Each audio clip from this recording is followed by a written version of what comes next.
We got a new scandal that's brewing, open in plain sight by Donald Trump, who's going to use the ultimate grift and cryptocurrency, using the World Cup stage, where he's made himself the chairperson of the United States hosting most of the next World Cup, to line his pockets. And part of this is going to be led by who else? Somebody in the Giuliani family. They're going to use Andrew Giuliani as the executive director of the task force related to the World Cup and its billions and billions of dollars of budget, with all the sponsorships and marketing and security and all of it coming through under the auspices of who? Donald Trump, who made himself the chairperson. This is a grift of an extraordinary order. I'm going to cover it right here on Legal AF. It's been hiding in plain sight. The close relationship between Gianni Infantino, who is the head of FIFA, which is the world regulating organization for all things football/soccer. They are the organization that brings in hundreds of billions of dollars, sponsors all of the tournaments, and he has worked assiduously to get super close to Donald Trump. There's plenty of video and photos of a smiling Gianni Infantino up Donald Trump's backside, trying to pick his pocket while Donald Trump is picking his. And if you think I'm kidding about pocket picking, you should have seen what happened in the early July when the World Club Cup happened in Giant Stadium in the Meadowlands in New Jersey, and Donald Trump attended. Didn't just attend it, just to show you that he has grift on the mind and on the brain. He effectively took with him and purloined the trophy that should have went to Chelsea, the winning club, and found a way to stick a medal for the winning team in his pocket and walked out the door with it. Do you think somebody that basically stole the World Club Cup, requiring them to manufacture a new one to give to the winner, and pocketing a coin, is not going to use cryptocurrency coins in order to line his pocket and that of his family as he runs, like any mob boss, the World Cup for 2026? Let me show you, well, you're here. Let me first tell you where you're at. You're on Legal AF. I'm Michael Popok. I got so excited I forgot where I was. We're at the intersection of law and politics in defense of our democracy. We got to cover stories sometimes early, sometimes middle, sometimes we got to catch up. In this story, keep an eye on Gianni Infantino and the FIFA and its relationship with Donald Trump. And you can do it right here on Legal AF. Hit the subscribe button. We need your help more than ever to keep us on the air. You know what's happening to corporate media. Don't let it happen to independent media. We have no paywall. We've got no outside investors. Hit the subscribe button. Okay. FIFA, just 10 years ago, was embroiled and mired in an epic financial bribery criminal prosecution that brought down 40 members of FIFA, where there was literally pay to play. You paid one of the people voting on a World Cup location, like Dubai or Qatar, you paid him $20 million or $30 million, you bought the vote. And at least 4 different World Cups, ending recently with the one that everybody celebrated in Qatar, was the result of a bribery scandal where people went to jail, prosecuted, and or died awaiting their trials. FIFA at the time was located where? In Trump Tower. In fact, one of the main cooperating witnesses, the Secretary General of the Executive Secretary of FIFA, cooperated with the feds, wore a wire in Trump Tower, and obtained all the information that necessary to convict these people. Donald Trump had a close relationship with this person who wore the wire, related to his Trump University. See the connections here? Donald Trump and FIFA go way back, getting into bed together. Now, Gianni Infantino was picked after the scandal to be the executive director, but there's always been scandals swirling around him as well. And he found a kindred spirit in Donald Trump. Now, the new World Cup and the connectivity to Donald Trump is as follows. It's a North America World Cup But the chairperson, self-appointed, of the task force related to it is a guy named Donald Trump. 13 U.S. cities are going to be hosting, 2 Canadian, 3 Mexican. Donald Trump, in that big, beautiful budget bill of his, there's a line item, you or my taxpayer dollars, $625 million is coursing through the veins of this organization that Donald Trump is now the head of, along with Rudy Giuliani's son, Andrew Giuliani. Does anybody have any faith and trust that he'll be a good steward of our money and won't be getting kickbacks and bribes along the way? So $625 million of our money being used for security purposes related to the World Cup and the hosting of the World Cup. Now, let me show you a video, so you don't think I'm making it up, of Donald Trump pocketing one of the winning medals that was awarded in July at this World Club Cup in New Jersey. Let's play the video.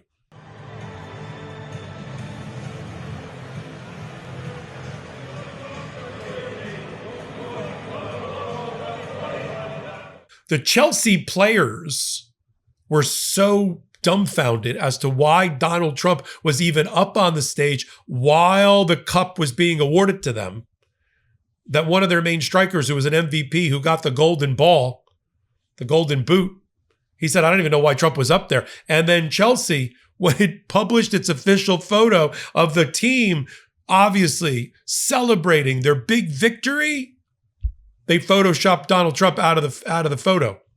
Let's roll that, show that. Now, let's talk about the trophy. If you think Donald Trump's not lining his pockets already, would you believe that Donald Trump took the trophy, the actual trophy that was to be awarded to Chelsea, and it's in the Oval Office now? And then at a moment, a very awkward moment, check out the interaction in this next video. You be the judge, between Donald Trump and this very relatively young, attractive reporter who's fawning over Donald Trump in questioning about the trophy. And then look at the interaction at the end when she basically invites herself to the Oval Office to see the trophy, and his reaction there. Knowing the backdrop of Donald Trump's depraved relationship with women and his frequent abuse and sexual attack on women, and his using his own words, his celebrity, to grab them by the genitalia, to stick his tongue down their throat, and kiss them from the Access Hollywood video and tape. Watch this interaction. Let's roll the tape. So wonderful in this process, and I know that you've had their trophy on your desk. Now it's at the Trump Tower. What do you think they're doing for the sport in America? Oh, they're doing fantastically well. It's a growing sport. It's a great sport. That's right. They said, could you hold this trophy for a little while? We put it in the Oval Office, and then I said, when are you going to pick up the trophy? He says, we're never going to pick it up. You can have it forever in the Oval Office. We're making a new one, and they actually made a new one.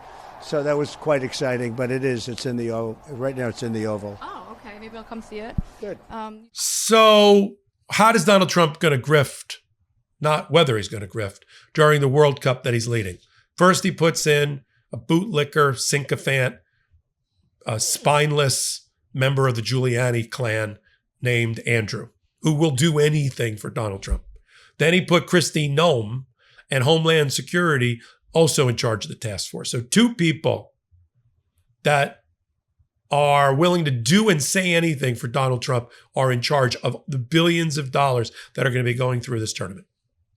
I assure you, FIFA's not going to make a move without the approval of Donald Trump and money changing hands. Which brings us to cryptocurrency. So cryptocurrency is Donald Trump's main conduit to line his pockets and bring in billions of dollars to himself and his family. They own all aspects of the cryptocurrency ecosystem. They use it and promote it, and use the presidency to use and promote it while he's in office.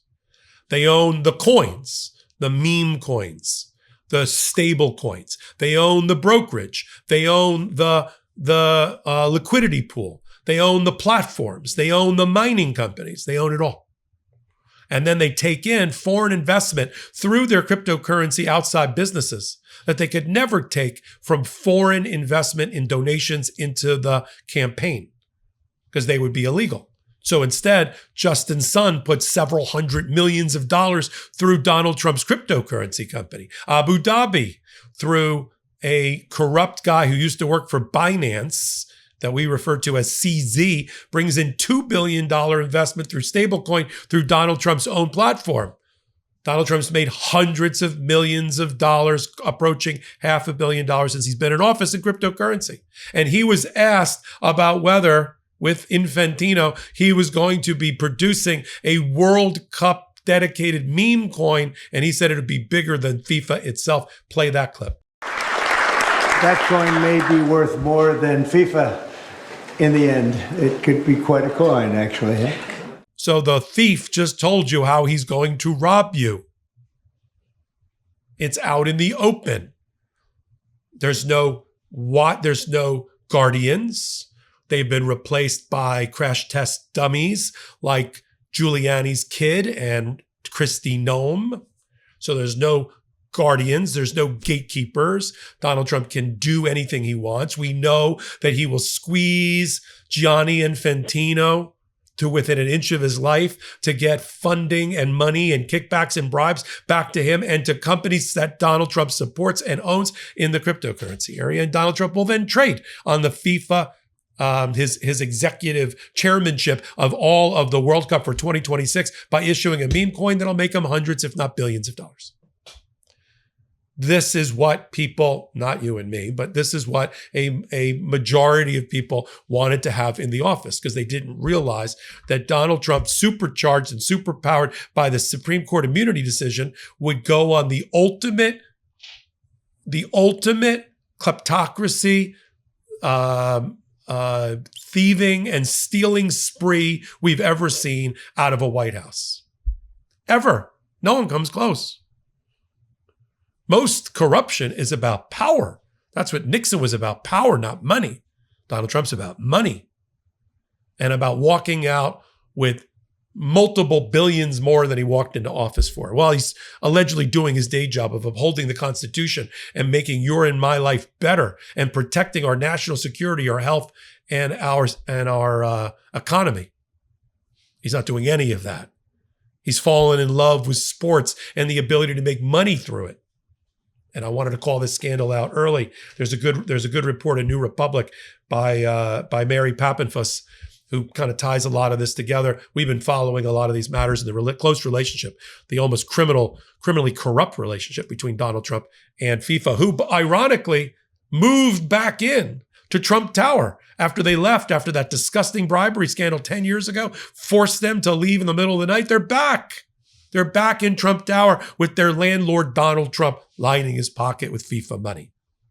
And we'll cover it all right here on Legal AF and on Legal AF the YouTube. Hit the subscribe button, Legal AF the Substack, Legal AF the podcast. Till my next report, I'm Michael Popok. I'm Michael Popok, and I got some big news for our audience. Most of you know me as the co-founder of Midas Touch's Legal AF and the Legal AF YouTube channel, or as a 35-year national trial lawyer. Now, building on what we started together on Legal AF, I've launched a new law firm, the Popok Firm, dedicated to obtaining justice through compassionate and zealous legal representation. At the Popok Firm, we are focused on obtaining justice for those who have been injured or damaged by a life-altering event, by securing the highest dollar recoveries. I've been tirelessly fighting for justice for the last 35 years, so my own law firm organically building on my Legal AF work just feels right. And I've handpicked a team of top-tier trial fighters and settlement experts throughout all 50 states known as big auto injury attorneys who have the know-how to beat heartless insurance companies, corporations, government entities, and their attorneys.